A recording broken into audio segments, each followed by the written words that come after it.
بسم الله الحمد لله والصلاة والسلام على رسول الله وعلى آله وصحبه ومن والاه رب اشرح لي صدري ويسر لي أمري واحلل عقدة من لساني يفقهوا قولي. Mes frères et sœurs, on entame bi'idhnillah le dernier thème de la série, le chemin vers l'union, qui est un thème très important.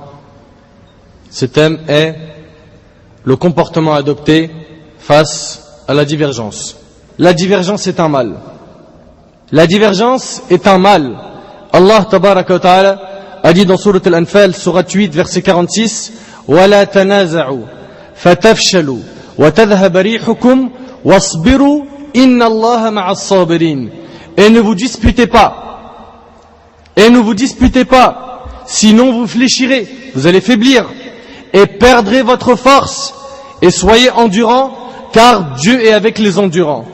Et Allah tabaraka wa ta'ala a dit dans Sourate Ali Imran, Sourate 3, verset 105, وَلَا تَكُونُوا كَالَّذِينَ تَفَرَّقُوا وَاخْتَلَفُوا مِنْ بَعْدِ مَا جَاءَهُمُ الْبَيِّنَاتِ وَأُولَئِكَ لَهُمْ عَذَابٌ عَظِيمٌ. Et ne soyez pas comme ceux qui se sont divisés. Qu'est-ce qui parle? C'est Allah. Et ne soyez pas comme ceux qui se sont divisés et se sont mis à se disputer après que les preuves leur furent venues. Après que les preuves leur furent venues, et ceux-là auront un énorme châtiment.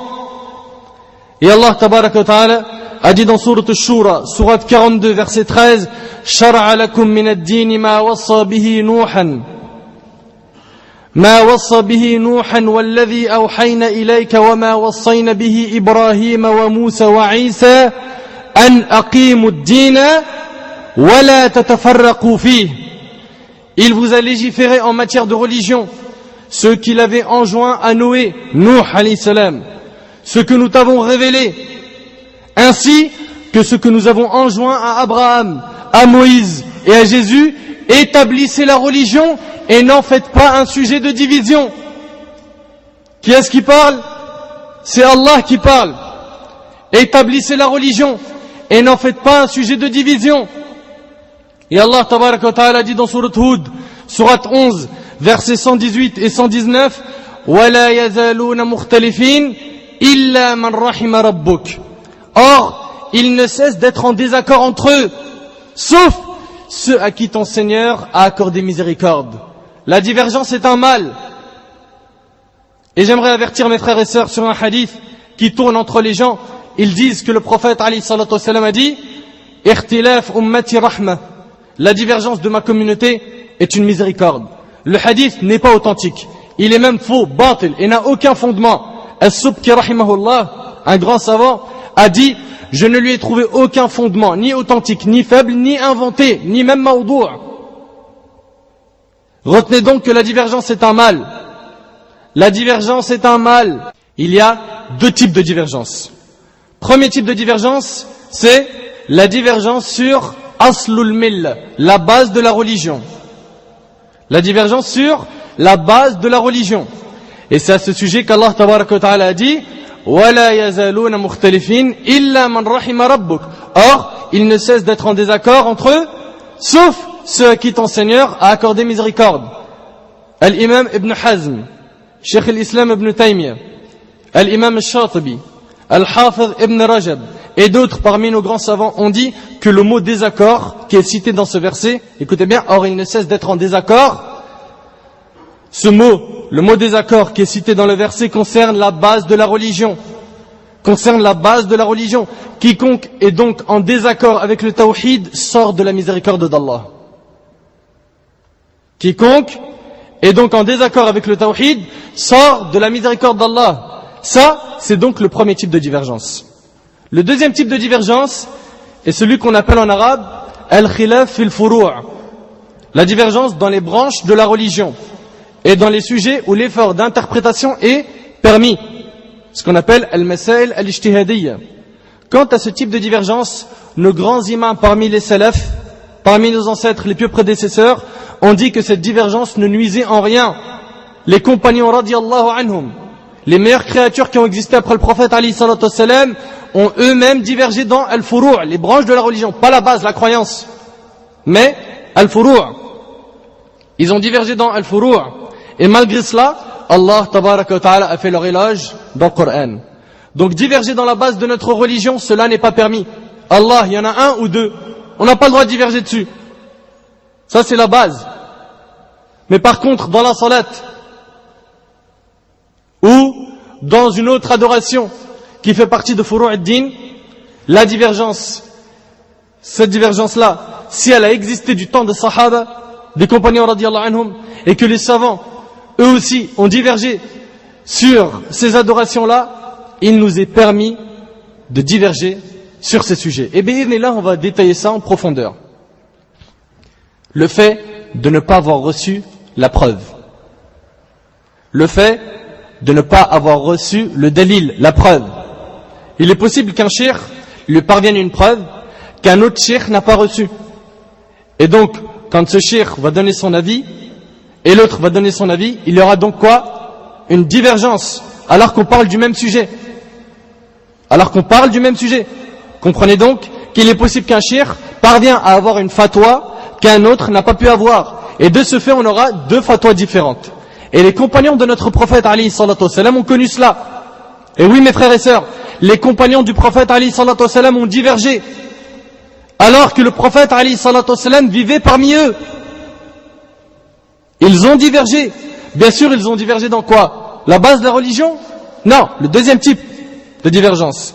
Les compagnons ont pris leur science d'un seul enseignant, qui était Muhammad sallallahu alayhi wa sallam. Et malgré cela, ils ont divergé. Que dire de ceux qui ont pris leur science de plusieurs personnes?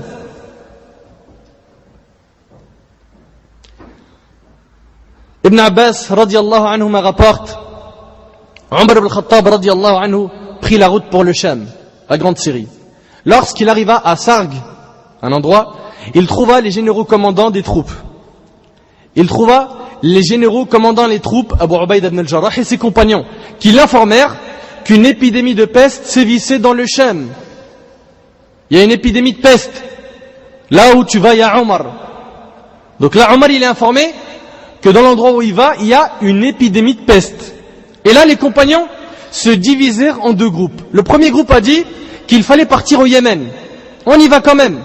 Et le deuxième groupe a dit, il ne nous est pas permis de rentrer dans cette terre.